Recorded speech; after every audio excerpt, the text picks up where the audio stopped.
Hi, welcome everybody. High Beam Podcast. I think this is number 10. Wow. Yeah. Lucky 10. I know, lucky 10. Do you have a lucky number? 22. Okay. Mine's 15. So. Oh, how funny. Yeah. We're not there. Yeah, we got ways to go. Come back on episode 15. yeah, that's right. And 22. We'll celebrate on something. I'm sure there's a backstory for your number. There is for mine. But we'll save that for a later date. Yeah. That's So a again- whole different podcast. Yeah, exactly. Yeah.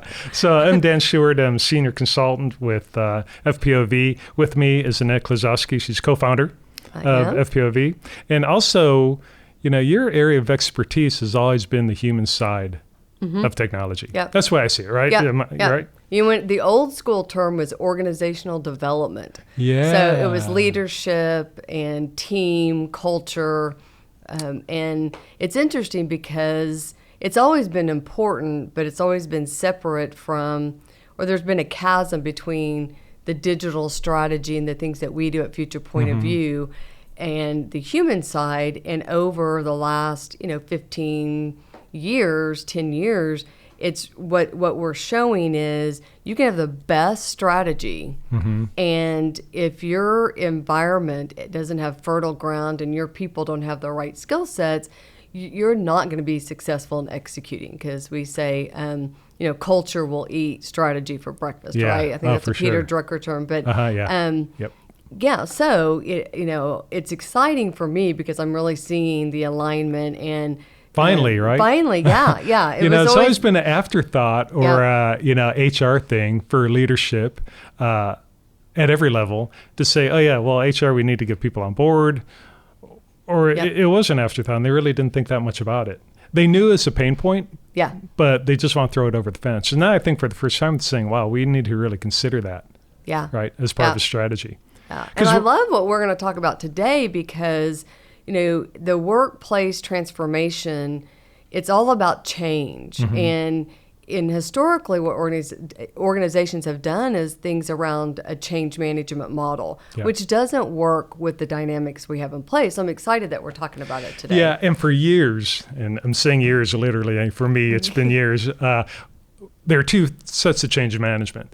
There's IT change management, which is all about the mechanics of change, solution architecture. New product coming in, how are we going to get people on board with the new software package or new updates? It's all around really focused on technology, immediate change. Then, we try to differentiate that to organizational change management, which is the mindset. Yeah. Right? I mean, is that what you would call it, the mindset of people? Yeah. It's like, how do you get people to execute? With a without resistance and with some velocity. Because really that's what you want. What you want is in any kind of transformation, and we can talk about the different kinds of change that happen in organizations. You just want people to adapt, adopt, and move. Right? You just need to execute it. And I always say life would be fun if it weren't for the people, but normally what happens is, and there's a lot of, I guess, reasons why people don't execute.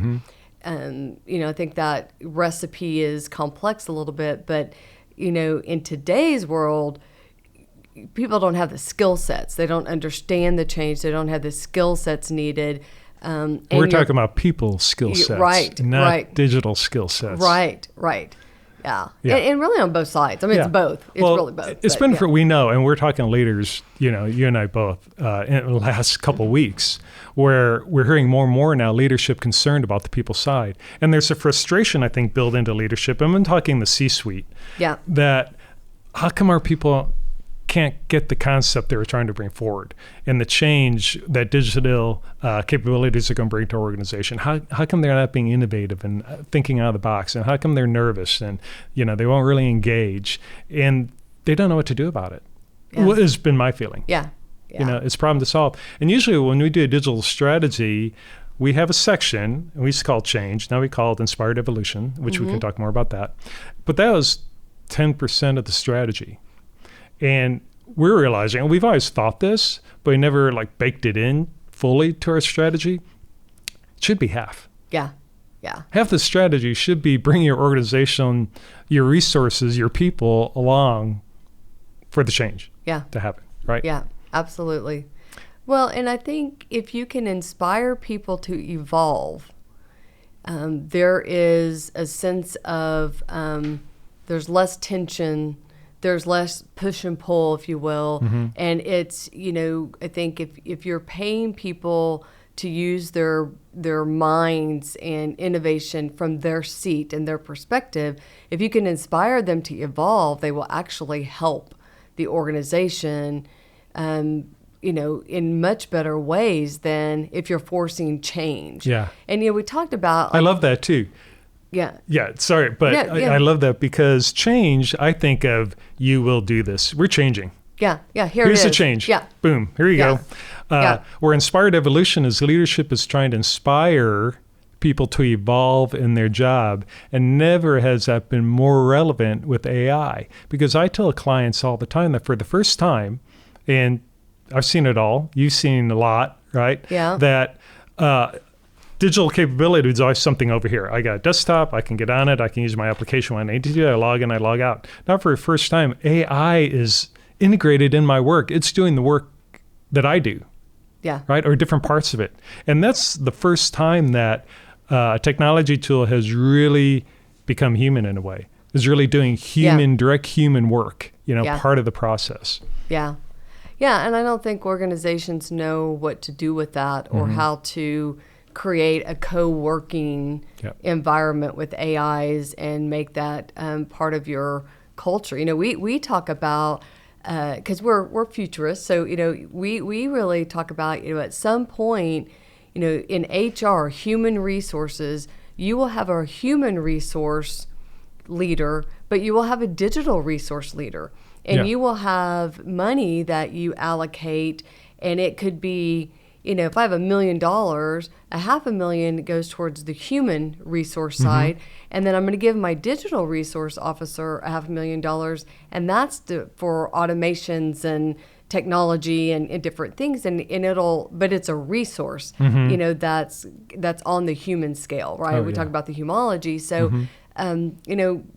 organizations are evolving. And I think leaders have to evolve, and they have to learn to inspire people to come along and not expect them to change for change's sake. Yeah. It's just not going to happen, especially we could do a podcast just on generations. The younger generations, they've grown up with different perspectives and different tools and resources. They're not going to be, handed down change and expected to just carry it out. Yeah. I think the generational concept would be a great next podcast, maybe 11. Yeah. Or maybe 15. 15, yeah. The other thing about leaders, I think, leaders have a hard job implementing change and pushing it, and then holding the tension of having to realize that there may be people they have to change out on their team, or their subpar results. Like it's such a hard balance of here's what we have to do, and then here's the people, and I have the people problem, right? They kind of have that issue going on. And I also think part of that is leadership makes changes that they don't have to experience personally.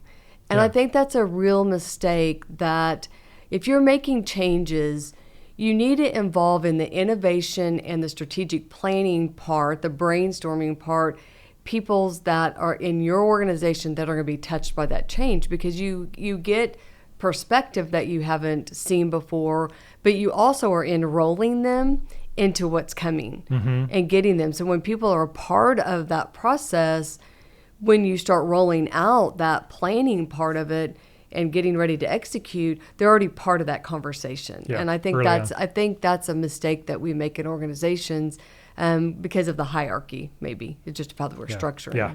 And so we're talking communication, right? Yeah. Wow, that's a big deal, but it is. I think any strategy, any kind of inspired change you want to bring about has to be top-down communication. And I think that CEOs, they want that to happen.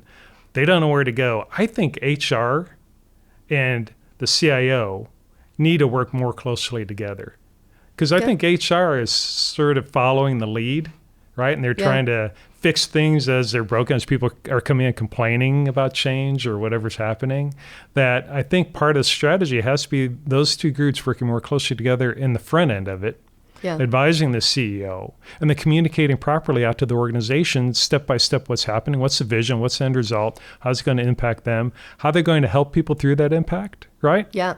You know, when we talk about workplace transformation, it brings a lot of concepts together because Future Point of View, we talk about decentralized IT and decentralized HR. And really, the transformational part of that is putting those resources in business units to help the business units instead of creating the silo departments and then having to cross, like they almost live in different worlds almost. So when you put HR and IT within the business unit, they're able to function as a team in the communication, idea. So it brings that concept together. It brings, what you're doing around your people, the training and development and like the leadership side as well as culture. It brings it into alignment. I love that. So that, because it's all about, at the end of the day, every organization just wants to execute so that they have the revenue or their mission is fulfilled. That's really what it's about. And I think organizations get large, they grow, things happen, and we lose the basic concept of, they call it the bottom line. And it's just organizations are trying to execute to fulfill the mission. Some of it's for profit, some of it's nonprofit, but that's great. My mind's kind of blowing because, we always talk about on the IT side, BAs, right? Business analysts, we'd like to embed them, or we like the term application business owner that is in, part of the business unit, but they have a foot in the IT side, right? And embedding it, decentralizing those people out there. But until you mentioned it, I never thought of doing the same thing with HR. Yeah.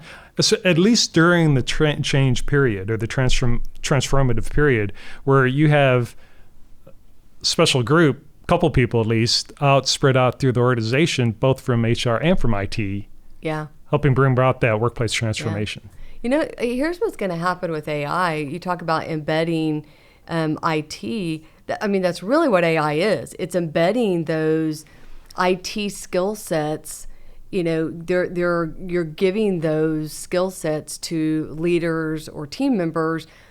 So why do I need to go through an IT person for certain things? Because I can have an AI do that. So, if organizations aren't addressing it, your people, if they're good, they're going to be using AIs and they're going to bypass a lot of, the BA work. You could probably get a business analyst, type of AI to work for you now. So it's happening. It's just, it looks different, which is why I think HR has to evolve. If we're talking about workplace transformation, the workplace has to evolve to where they're recognizing there's a human resource and a digital resource side. And those are blending more and more, they're right? Blending with AI, more and more. Yes, they're blending more and more. And the investment, the ROI and the investment companies are making, we know because we do the digital strategy. So we see what companies are doing. And when we do our forecasting, we can tell them, okay, here's the rate of timeliness of the change, and then here's the investment that it'll take. And some companies are incremental. Some are disruptive in how they want to make change, and then you have companies that are radical and how there's kind of a scale. And what we're finding is when we go to work with a company to help with their strategy around digital automation, whatever it is, we have to include the people and the culture, that fertile ground. And we do what's called a digital execution rating. So we can predict based off of the behavior styles of a team or leadership, and also their rate of, I'll call it adoption, are they pioneer? How innovative are they? Are they laggards? Because if you have a CEO that's a laggard, that is that's in an industry that has to, that's being disrupted and has to change, that's going to be really difficult for a CEO that's a laggard. And so we include that in how we help a company because, again, the culture will eat the strategy for breakfast. So we want to make sure when we drop a strategy in, we want that ground to be fertile so the culture and the people side adapt quickly and can move through whatever level of change you need. And that's a good point because we talk about top down, right? We want the CEO leadership to say, hey, these changes, this transformation needs to happen. This is really important. But what if the CEO is the one that needs to transform? And the CIO is in the positions like, well, how do I get this done? I know we need to go this direction for the organization to stay competitive or financially secure. But CEO is on board. How do I transform that? I mean, that's a big leap, but that has to happen. Yeah. Right? I think that's what we are probably best known for, is helping educate. I call us translators. Because it's a translation of understanding the technology or the strategy well enough to make the hard decision on the investment is really what it is. And so we translate the technology and the complexity so that a CEO or C-suite leader can understand in order to make the decisions that they need. That's right. Yeah. And we can have the harder decisions because of who we are. Yeah. And with the CEO, and we do that all the time. We do. Yeah. And we've been really successful at it because we can have that unbiased viewpoint with the forecasting we do and with all the models we build. We can say, here's reality. Yeah. You can ignore it, but you're making a decision to ignore it. Yeah. Because now you know, right? And once you know, you got to take action. Yes. One way or the other. And I think in HR, you're starting to see companies that have digital wellness officers that have they're starting to expand the cultural aspect of what they do, and we call them micro learnings, but workshops, the training, the L&D, the training, learning and development, that has to expand out to address the skill set gap. People have to understand data. You have to be somewhat of a citizen data scientist, right? You have to understand automations. So I'll date myself, but when I went to journalism school, I had to take a test on a typewriter to get into journalism school. And what I learned back in marketing and journalism is so outdated. If I'm leading a department today, my skill set is totally different that I need. So you have to reskill people. And so we do a process where once we drop a strategy and we can really assess, right, where people are and how well a team's going to execute a digital strategy. What we do is a process that's like a re-onboarding. So which I love that term too, by the way. It's you re-onboard your people into the role you need them to play today, because they could have been onboarded 10 years ago. It's different. Yeah. So, and it's giving them the visibility and the perspective of what the organization is trying to accomplish in the new landscape that it's within. And then people they are able to onboard into a role differently. Yeah. And then there's a different set of expectations of performance. Yeah. And I think the bottom line there are tools that we can apply that help with that transformation. Just like we have tools on the IT side. Yes. Right? We can load you up with all sorts of tools, right, to move your company forward. There are the same kinds of tools on the human side. Yes. Right? To bring people forward, bring around that workforce transformation. So it shouldn't be, that's just we see his term warm and fuzzy, right, for HR. Yeah. Remember that? The soft skills. Soft skills. And, it was always kind of, we're not going to do therapy. And I've always heard that from leadership. Yeah. No, there are now really good tools available that we apply that really work. Yes. The analogy, this is the best analogy I have, is strategy is like designing the body of a new car, right? The look and feel of a new car. You have to put it on the frame and the wheels. And the frame and the wheels is the fertile ground, the foundation in an organization, your people and culture. So you can drop a really nice, cool, edgy car that won't go anywhere because you don't have the fertile ground. So you have to make sure that you're addressing both. You can't just drop a new body on a framework and expect that framework to be able to carry that new strategy, that new body. And I think that's where we are. I think that's what differentiates us is we understand the importance of people, and we understand where AI is taking organizations. So if there are going to be less people, how do you reskill them? How do you reorganize them? How do you decentralize? Because people are going to be more important in the future, not less important. And we talk about that, I think, about everything we do. But you have to have the right leader mindset. And I think, the research shows that baby boomers are leaving the workplace the fastest. They're retiring. And we hear it.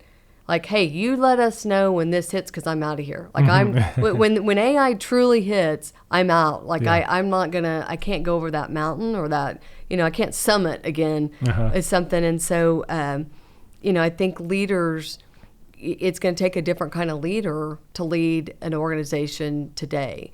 And we are 2 years away from having Generation Y and Generation X making up the majority of a workplace.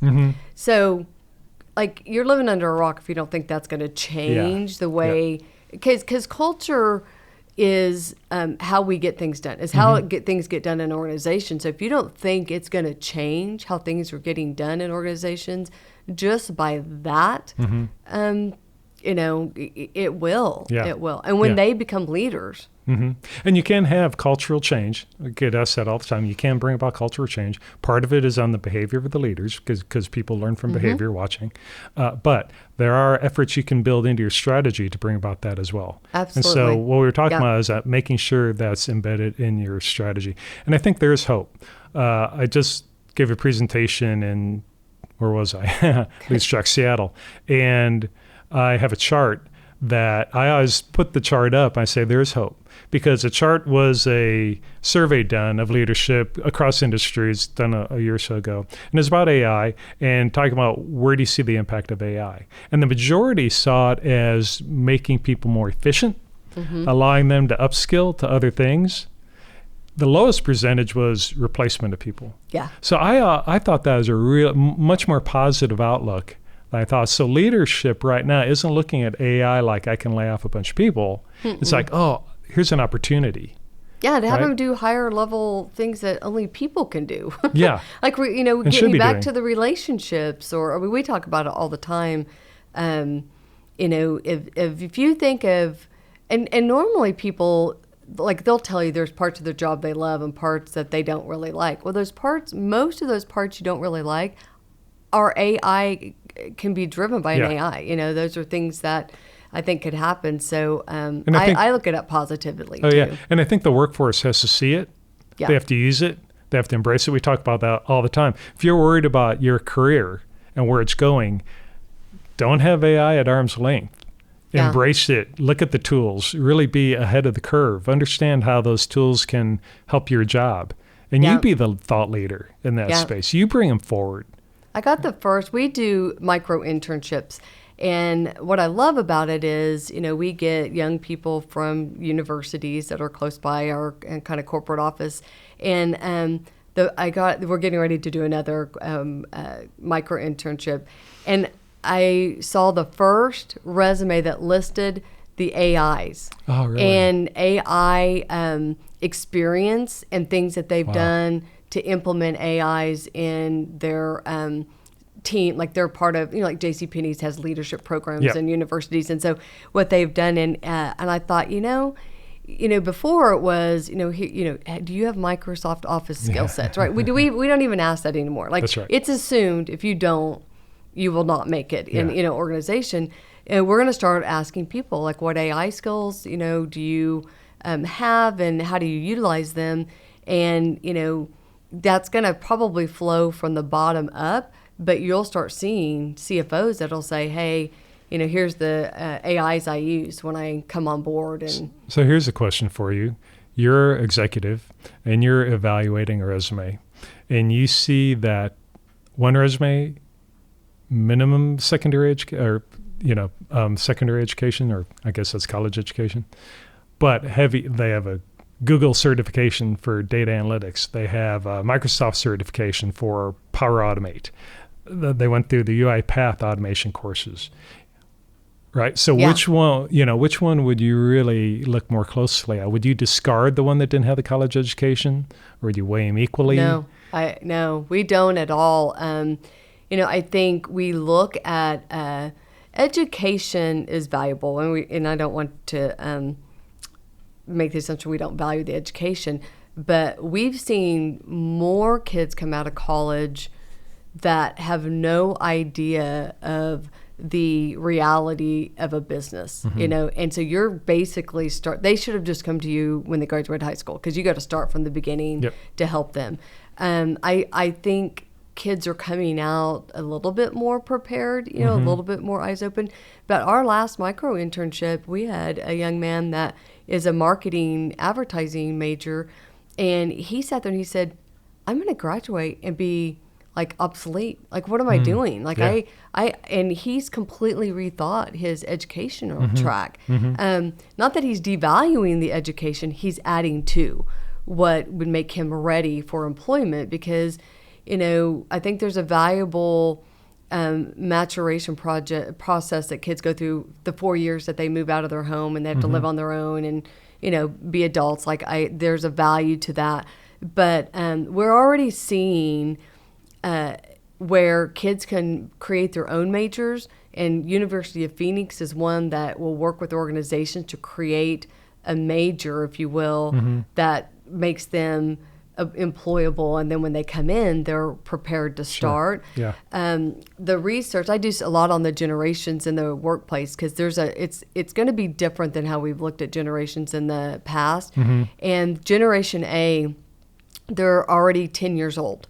So we haven't heard a lot about Generation A, but in 8-9 years, you'll start seeing them in your intern programs. Not that far away. Yeah, not that far away. But what's going to happen is, again, their parents are Generation Y and Z, so they're the ones that are getting out of college, being obsolete, having to go get all the certifications. So they're not gonna pay the amount of money for education to not be prepared that they did or their parents did. And so education and how people get that education will change. So I think these Harvard programs, Wharton, they're doing these certifications on data science, automation. And I would think that, if I went to a small college, got my degree, that's great.